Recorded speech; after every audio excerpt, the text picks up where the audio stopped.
Okay, so we're looking at a classic statistics question. It's quite a long answer question, so probably comes from paper 2.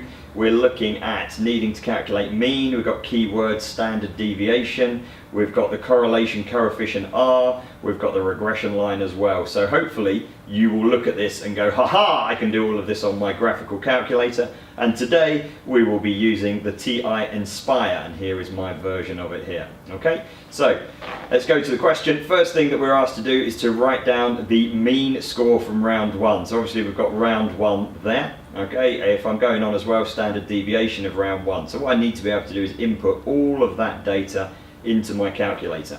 So I will go to open up a new document. So I'll press number 1. Always open up a new document because it clears any previous files. Do you want to save anything? No, we're going to start new, and it has to be entered into lists and spreadsheets. First things first, across the top here we have to name our variables. So if I look back at it, let's call it round 1, okay, although they've actually called it X there, so we might want to use that specific letter. So I'm just going to type in X, and I'm going to then put that data in. So 71, 79, if anyone wants to call it out for me, that could help speed it up. No, okay, fine, I'm on my own. 66, 73, 69, 76, 68, 75, 82, 67, 69, and 74. Okay, the most important thing is that we make sure that that data is absolutely accurate. Otherwise, everything we are going to do from this point is a complete waste of our time. So there were 12 pieces, 1, 2, 3, 4, 5, 6, 7, 8, 9, 10, 11, 12. It says 12 golfers there. Hopefully I've typed them all in correctly. So I want the mean and I want the standard deviation. So what I'm going to do is click into an empty cell. The menu button is the best button on this calculator. That is where all the good stuff happens. So we're going to click on that. Common sense tells me that I'm doing statistics, so I'm going to go to number 4, and I want to perform some sort of calculations. At this point I have one variable. That is because I am only collecting one set of data about the scores from round 1. So I'm going to click on that. I can hit OK for the number of lists, and in here it says X1. I can either press here or on my calculator press in the middle, and it will tell me all of the lists that I have. Now the fact that I opened up a new document, didn't save anything, means I've only got the list that I entered. Hit OK, and I get all of this wonderful stuff that has just been calculated for me. All I have to be able to do now is interpret what all of these funny symbols are. The first one, and the most important one, we were asked for the mean.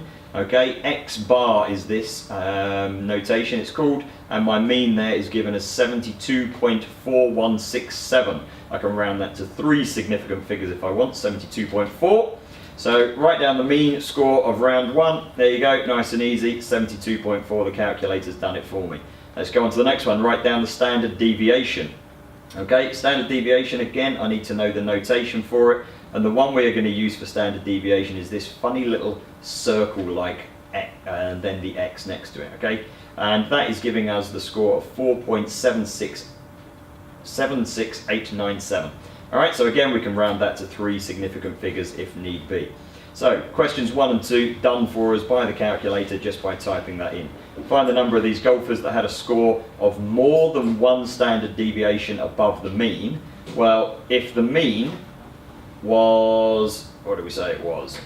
72.46. If the standard deviation is this, we add those two together, okay, and that tells us what 1 standard deviation above the mean is going to be, which is going to give us about 77.1, something like that.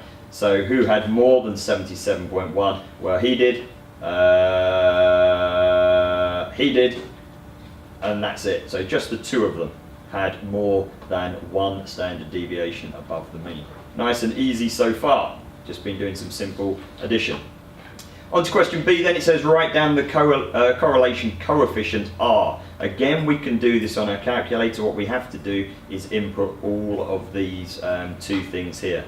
Okay, so I'm going to see if I can actually cheat here and use what I've already got. Never done this before, I don't know if it's going to work, but I'm going to put in my y values. Is anyone ready to support me here? Yes? Tell me what the values are then from those questions. 73. 73, much faster. 81. Yes. 68. 68. 75. 75. 70. 70. 79. 79. 69. 69. 77. 77. 83. 83. 68. 68. 72. 72. 76. Now, I think there's got to be something wrong there. Why?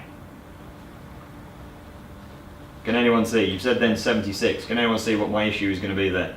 You've got too many numbers. I got 13 pieces of data there, and it says here that I should only have 12. So it's important that we are making sure this is accurate. So let's go through it again. Very, very important that we are making sure everything is accurate. Can anyone see my deliberate mistake? The columns. I started in the wrong place. The most important lesson to learn from this is being able to work out if things are wrong. If I've got 12 pieces of data there, 13 pieces of data there, things obviously are going to be wrong. So what I need to do is just move everything up one. So 73, 81, 68, 75. Is that 75 again? 70, sorry. That's 79, 69, 77, 83, 68, 72, 76, and I can now delete that one there. So now I know that those bits are correct. Okay, are we happy with that? Again, what I'm going to do, go to menu, that's where all the good stuff happens. We go to statistics, okay, we go to stat calculations again, and what we are wanting to do is linear regression. Now we've got two options here. It doesn't actually matter which one you're going to choose. I generally say go with mx plus b, because linear regression, remember, is going to be a straight line, and what we've already learned is that we use y equals mx plus c. So it looks fairly similar to it. Bit more mathematical is probably using a plus bx, but it actually doesn't matter so long as you're consistent with it. So I'm going to click on that one there. Again, I get my x list and this time my y list. So I can either copy those in from there. I'm going to choose to use this bit. So my x list is my x data. My y list is my y data. Again, all of the rest we can leave the same. Click OK. The operation may overwrite data. Do you wish to proceed? Yes, that's fine. We've got all the information that we needed. Okay, so I'm now looking at those two columns there. I've got the regression equation, mx plus b. Okay, what was it though I was asked for? I hear you all shout R. R. Thank you. Okay, so where is R? It's not there. Remember, there's lots more calculations down. And it tells me that R is equal to 0.990147. Remember, correlation has to be rated from 1 to -1. This is positive, and it's very strong because it's very, very close to 1. So again, we've got another couple of marks there just from our calculator. Write down the equation of the regression line. Well, actually, we've just done that as well. If I go back up here, I chose from my equation of my regression, reg-equation, okay, which is an equation of regression, to be y equals mx plus b. Well, m and b, I need to be able to work out what they are. Well, the calculator's already done it.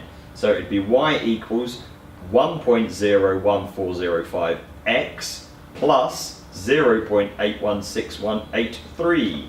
So again, I've got another couple of marks there purely from my graphical calculator. If I go down, okay, we've got another golfer scored 70 in round 1. Calculate an estimate of his score in round 2. So I'm actually going to be using my equation of the regression line. Substitute in 70, okay. Remember, that's for round 1. Round 1 is which letter? X. X, I hear you all shout excitedly. So we're substituting in 70 for x in our equation to get the y value. Final one here, another golfer scored 89 in round 1. Determine whether you can use the equation of the regression line. Give a reason. Classic 1-mark question, this one. So if he scored 89 in round 1, have a look at our scores. Whereabouts would 89 fit within that? Is it in the middle? Is it below? Is it above the highest? Above. It's above, okay? Now we can only use our regression line to estimate for values between the highest and lowest values that we have for round 1. So this is all right. I think the lowest is 66 and the highest is 82. So we have worked out that this pattern occurs if scores come in between 66 and 82, but anything outside of those parameters is known as extrapolation. Okay, and extrapolation is a bad thing. We try not to do that. Basically what it means is we cannot rely on our line of regression for question E because 89 is outside of the data that we have collected. Therefore we don't know if that pattern is going to carry on once figures get that high. So basically determine whether you can use it. Be very clear, no. Reason, 89 is outside of the data set, and if you really want to go fancy, use the word extrapolation. Ladies and gentlemen, that is how to use your graphical calculator, your TI Inspire, for regression, correlation and some basic statistics. Thank you.